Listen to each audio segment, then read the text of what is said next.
अमरीकी ऐवान नुमाइंदगान के दर्जनों अरकान ने सदर जो बाइडन से बानी पीटीआई और दीगर सियासी कैदियों की रिहाई के लिए कोशिशों का मुतालबा कर दिया। 62 अरकान कांग्रेस ने अमरीकी सदर को खत लिखकर पाकिस्तान में इंसानी हुकूक की सूरत हाल पर तवज्जो देने की भी अपील की।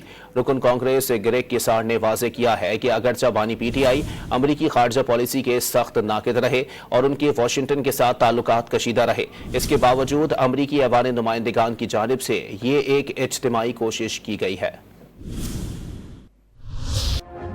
बानी पीटीआई की रिहाई के लिए अमेरिका से भी आवाज उठने लगी। अमरीकी ऐवान नुमाइंदगान के 62 अरकान ने सदर जो बाइडन को खत लिखकर साबिक वज़ीर-ए-आज़म पाकिस्तान समेत दीगर सियासी कैदियों की रिहाई के लिए इक़दामात का मुतालबा कर दिया। बाइडन इंतजामिया पर बानी पीटीआई के तहफ़्फ़ुज़ के लिए पाकिस्तानी हुक्काम से गारंटी लेने पर जोर दिया गया। खत में अमरीकी सिफारत खाने के जरिए जेल में बानी पीटीआई से मिलने की भी अपील की गई है। अमरीकी कानून साजों ने पाकिस्तान के इंतखाबात में मुबैना बेज़ाब्तगियों पर भी तशवीश का इजहार किया। अमरीकी सदर को मुरासला लिखने वाले अरकान की क़यादत करने वाले ग्रेग किसार ने वाज़ेह किया कि अगरचे बानी पीटीआई अमरीकी खारजा पॉलिसी के सख्त नाक़िद रहे हैं और उनके वाशिंगटन के साथ ताल्लुकात खुशगवार नहीं रहे, इसके बावजूद अमरीकी ऐवान नुमाइंदगान की जानिब से ये एक इज्तिमाई कोशिश की गई है। खत पर मुसलमान अरकान कांग्रेस अल्हान उमर और राशिदा तलीब के दस्तखत भी मौजूद हैं। इससे कबल अक़वाम मुत्तहिदा के वर्किंग ग्रुप ने भी बानी पीटीआई की कैद को बैनुल अक़वामी क़वानीन की खिलाफ वर्जी करार देते हुए उन्हें फौरी रिहा करने का मुतालबा किया था।